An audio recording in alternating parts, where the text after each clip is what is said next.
We have all heard the story of that backseat killer. However, the story differs depending on what part of the world you are from. The story goes that while traveling down a country road, you pull into a gas station, and while filling up the car you see another person whom is also filling their car. Then all of a sudden you see it, there in the corner of your eye. A person that is trying to hide in this other person's car. A black shadow, you cannot make out his features at all. You go up to this person, but they don't want any part of you. They don't even want to listen to what you have to say. The only other action you could do to save this woman's life is to chase after her and let her know what is happening, but no, it is no good. She will not stop. Well, in this case I cannot believe I am telling you this, but I did come face to face with this situation, and this is how I will tell you. I was on my way from a friend's party I was at the night before. The party was great, but I am not here to tell you about that. It was 12 at midnight and I was on this long stretch of road. The road seemed like it had came out of hell. Bare trees either side, a mist seems to weave through the trees, and now and again you would be seeing eyes hiding behind these trees. However, looking down to see what speed I was doing, I noticed that I had forgot to fill up and was quickly starting to run out of gas. Oh no, I cannot break down here, I thought to myself while looking ahead to see if there was any sign of lights that could indicate a small village with a gas station, or maybe even a gas station itself.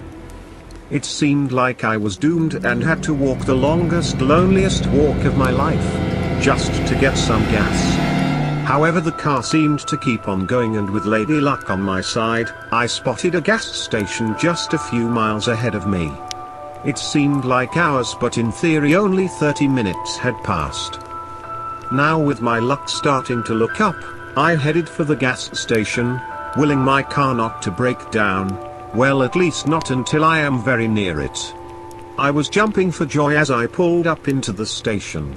I embraced the lights on the forecourt. I had just spent the last 2 hours in pitch darkness after all. While looking around, there seemed to be only 3 people here: myself, a gorgeous blonde woman, and of course the attendant waiting for me to start filling my car. I looked over at the woman with curiosity.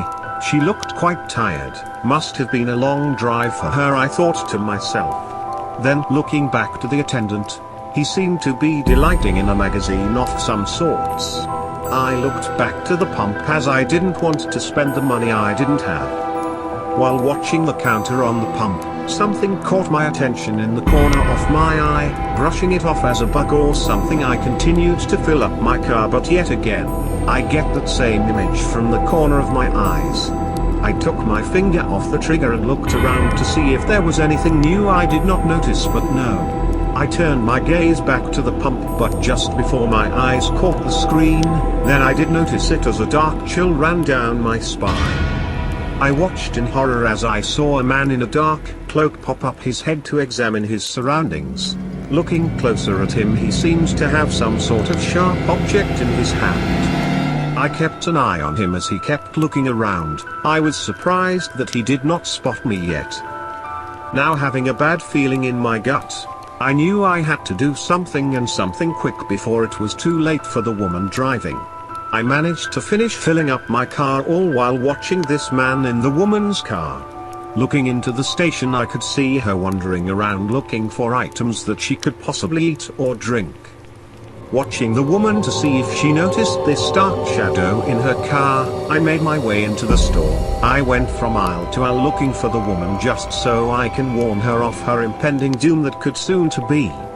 I can to the aisle with all the snacks and see her there pondering over what sandwich she wanted to eat. I make my way to her as she gazes upon me with cautious eyes. I walked up to the cautious lady, and just as I was about to speak, she told me to leave her alone and ran to the checkout to pay for her snacks and fuel. Knowing that I full control of her life in my hand, I could never forgive myself if any harm had come to her. I paced over to the checkout counter and paid for my fuel. Just as I opened the shop door to step foot outside, the mysterious lady rushes off, leaving a skid trail behind her. "Don't give up now," I heard in my head. I quickly got into my car and decided to give chase. We are both now speeding down this dark country road with not even another soul about. I saw the shadow creep up on her like a wolf to his prey. I decided the only course of action I could do was to shine my main headlights and hope that would be enough to stop this dark creature that was in the back seat. Great, I thought to myself as quickly disappeared into the darkness of the woman's car. This however had a negative effect on the woman as she started to gain speed and distance the gap between us. I speed up to match the woman's speed and yet again, the dark creature pops up upon his prey. Again I shine my lights. I decided enough is enough and get right on the phone to the police.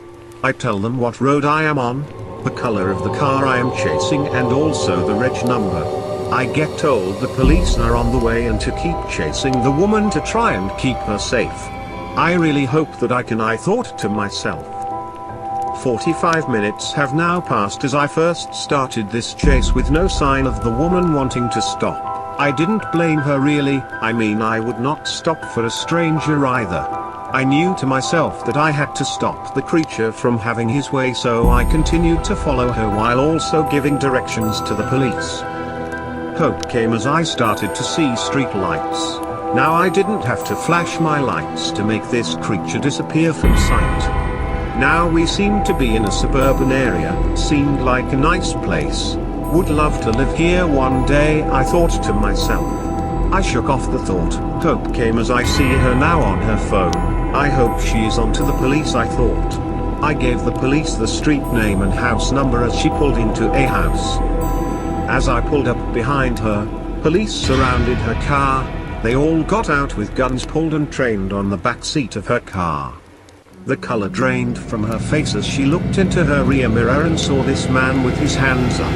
I have never seen anyone get out of their car as fast as she did. I went to one of the officers to explain my story. When finished, the officer told me that I was very lucky I was there and saw what I did and chased her down. I looked at her as she was sobbing in her partner's arms. She comes over to me and breaks down as she thanks me for not giving up on chasing her. Her partner shakes my hand and thanks me. He invites me in for a drink and we discuss on how I first noticed what was happening in her car. This does however brings a lesson to sight. Whenever you leave your car open and parked up, then always check the back seat. If you do not, then you could find yourself another victim of the backseat killer.